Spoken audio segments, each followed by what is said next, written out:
In April of 1912, the world watched in horror as the unsinkable became the unthinkable. Over 1,500 souls vanished beneath the freezing waters of the North Atlantic, their screams swallowed by the endless darkness of the sea. And yet, 8 years later, millions of passengers would once again step aboard massive ocean liners, walking the same polished decks, dining in the same gilded halls, and staring at the same vast, indifferent ocean. But this time something had changed. This time, they knew. They knew that beneath the chandeliers and champagne, beneath the orchestras and the evening gowns, the cold abyss waited patiently below. This is the story of how humanity's returned to the sea after its greatest maritime tragedy. Not with innocence, but with eyes wide open. The decade of the 1920s exists in our collective memory as an era of jazz, prosperity, and reckless abandon. It was the age of flappers and forbidden speakeasies, of radio broadcasts and rising skyscrapers. Yet beneath this veneer of celebration, a quieter transformation was taking place on the world's oceans. The great transatlantic liners had returned to their roots, but they carried more than passengers and cargo. They carried ghosts.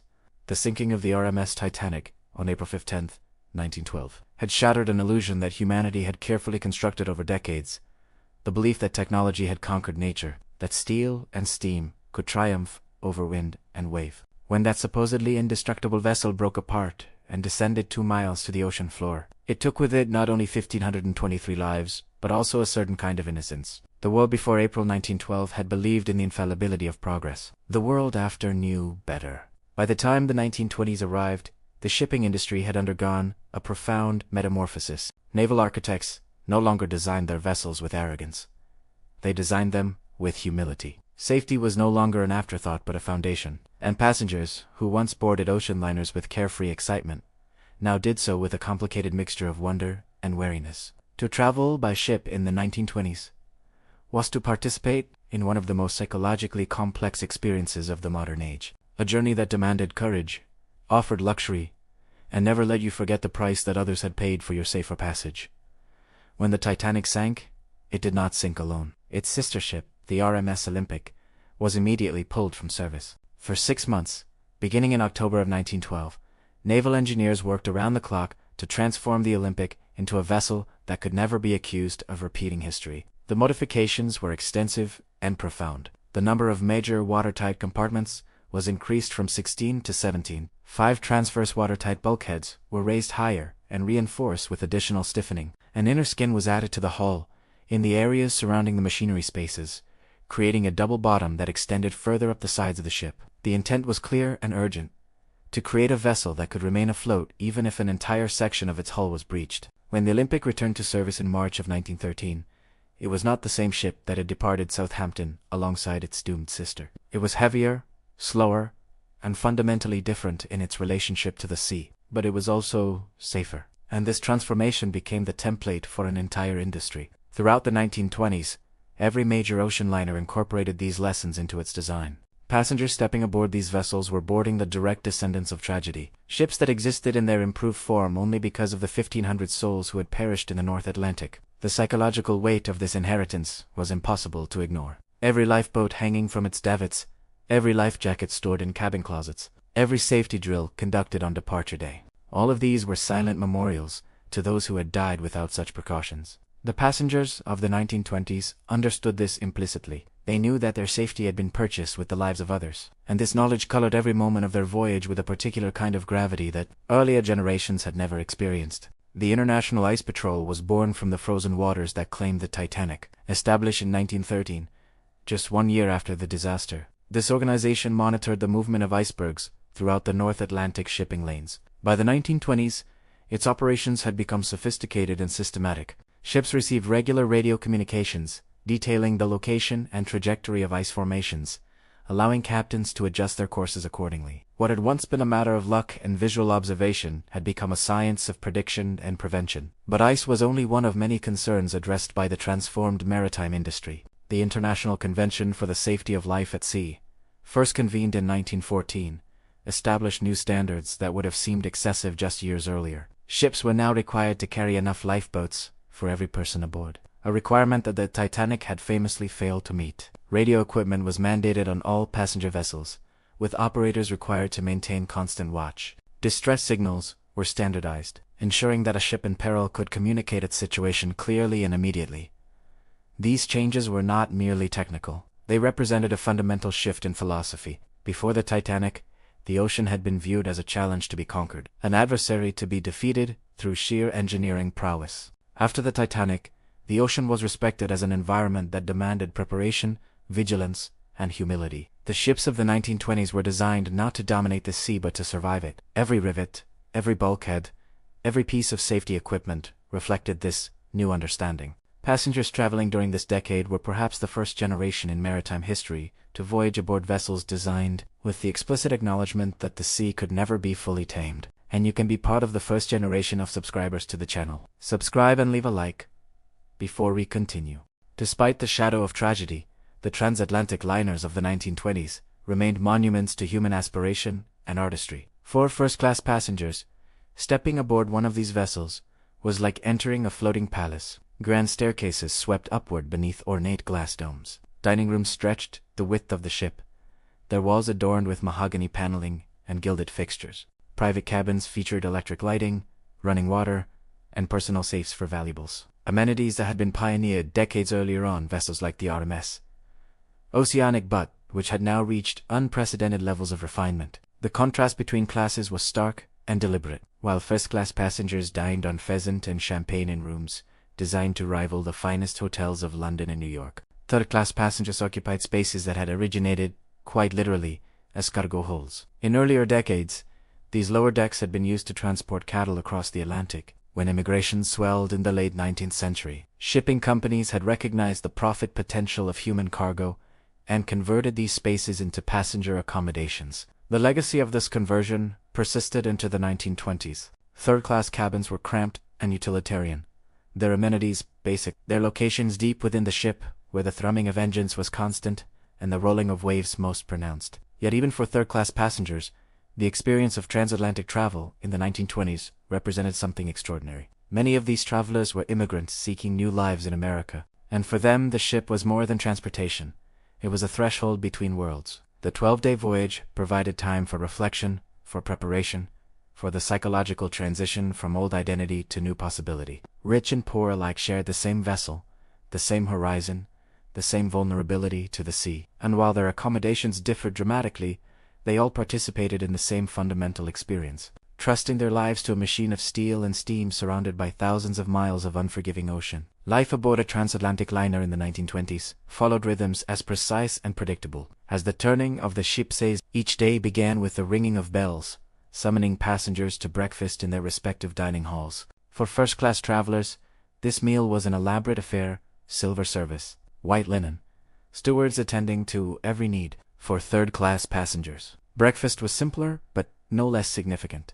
Hearty food served at long communal tables, where strangers became acquaintances and acquaintances became friends. The afternoons were dedicated to leisure and social performance. First-class passengers might attend lectures on topics ranging from literature to navigation, or participate in the peculiar ritual of the daily pool, a betting game in which passengers wagered on how many miles the ship would travel before noon the following day. Card games occupied the smoking rooms, where gentlemen gathered beneath clouds of cigar smoke to play bridge and poker for stakes that occasionally reached scandalous proportions. Ladies took tea in the lounges, or promenaded along the enclosed decks, displaying the latest fashions from Paris and London, while observing and being observed by their fellow travelers. But it was the evening that transformed the ship into its fullest expression of glamour and ceremony. Dinner in first class was the central event of each day, a multi-course spectacle that could last several hours. Formal dress was mandatory. Tuxedos and evening gowns, jewelry and white gloves. The menu might include a dozen courses, each paired with appropriate wines, each served with theatrical precision by teams of trained stewards. And throughout the meal, live musicians performed orchestras and quartets, providing the soundtrack to this nightly ritual of After the Titanic, where the band famously continued playing as the ship went down, the presence of these musicians carried an added weight. Their music was beautiful, but it was also a reminder. Every passenger who listened knew the story of those brave men who had played until the water rose above their instruments. The music of the 1920s liners was haunted by the silence that had followed. No amount of luxury could entirely dispel the anxiety that accompanied transatlantic travel in the decade following the Titanic disaster. Passengers who boarded these ships did so with full knowledge of what could go wrong. Newspapers had published detailed accounts of the sinking. complete with illustrations of the ship breaking apart, of passengers struggling in the freezing water, of lifeboats rowing away from the screams of the dying. These images had been seared into the collective consciousness, and they remained there, vivid and terrible, throughout the 1920s. For many travelers, the presence of lifeboats along the deck was simultaneously reassuring and disturbing. On one hand, these vessels represented safety, the promise that if disaster struck, there would be a means of escape. On the other hand, they were constant visual reminders of why such escape might be necessary. Every time a passenger walked past a lifeboat, they were confronted with the implicit question, what would I do if the unthinkable happened? Would I remain calm?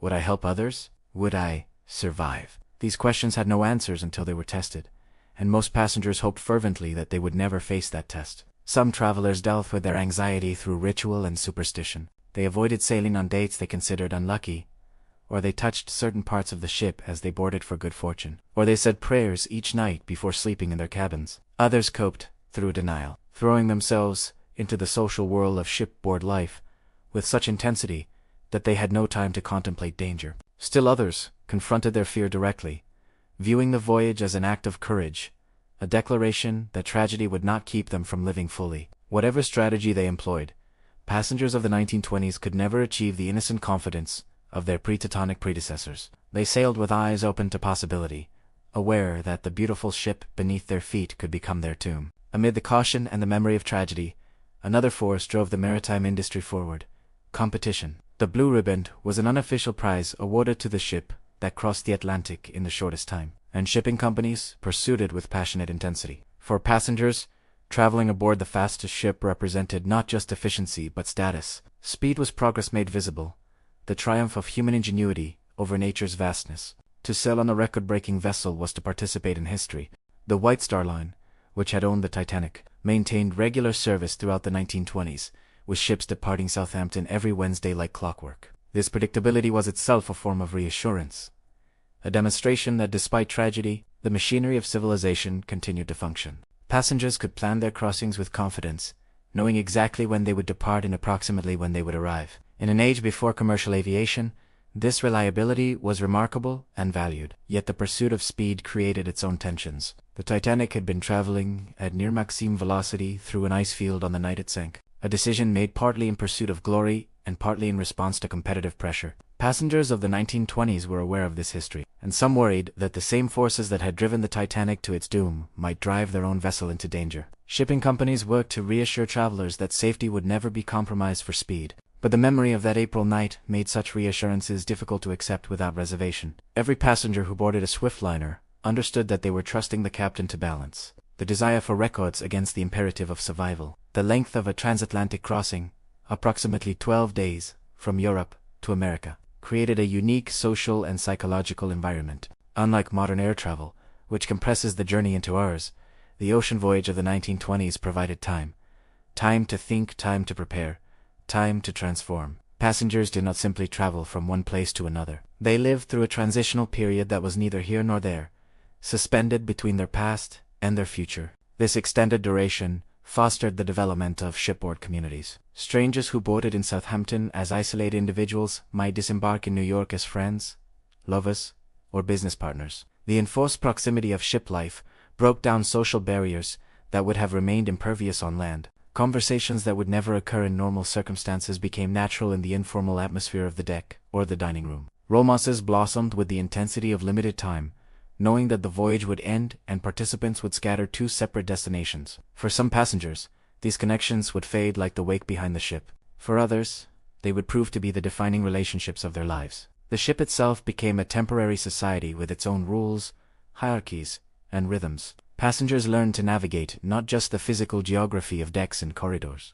but the social geography of who spoke to whom, which spaces were appropriate for which activities, how to signal status and interpret the signals of others. This miniature civilization existed for 12 days and then dissolved, its members dispersing into the vast complexity of the New World. But for those 12 days, it was complete and all-encompassing, a world unto itself, floating through the emptiness of the Atlantic, carrying its inhabitants toward whatever futures awaited them on the distant shore. The passengers who traveled by ship in the 1920s existed at a remarkable moment in human history. They stood between eras after the great disaster that had shattered Victorian confidence, but before the technologies that would make ocean travel obsolete. They experienced something that we, in our age of instant communication and rapid transit, can barely imagine: the slow, deliberate crossing of an ocean, surrounded by nothing but water and sky for nearly 2 weeks. These travelers understood vulnerability in a way that we have largely forgotten. They knew that the machines they trusted were imperfect,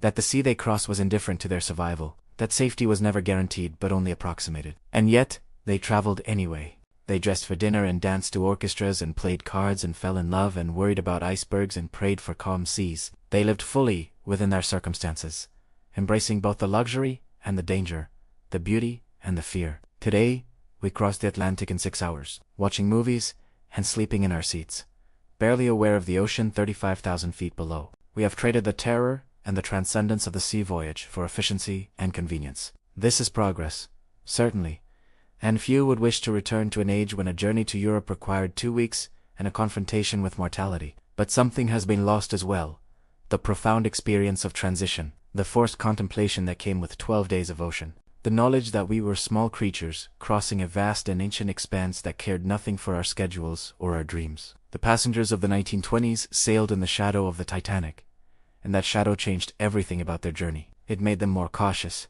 more prepared, more aware of their own fragility. But it also made their voyages more meaningful. They understood what was at stake because they had seen what could be lost, and in their careful, courageous crossings, they demonstrated something profound about human nature: that we do not retreat from danger, but learn from it; that we do not abandon the sea because it has betrayed us, but return to it with greater wisdom and determination. What you would have felt stepping aboard one of these great ships, with the memory of the Titanic still fresh. If this journey into history has moved you, if you found yourself standing on those polished decks beside passengers who lived a century ago, then consider becoming part of our community. Share this video. Together, we keep the past alive, not just as dates and facts, but as living experience, as the stories of real people who face the same fears and hopes that move us today. Thank you for sailing with us across these 100 years.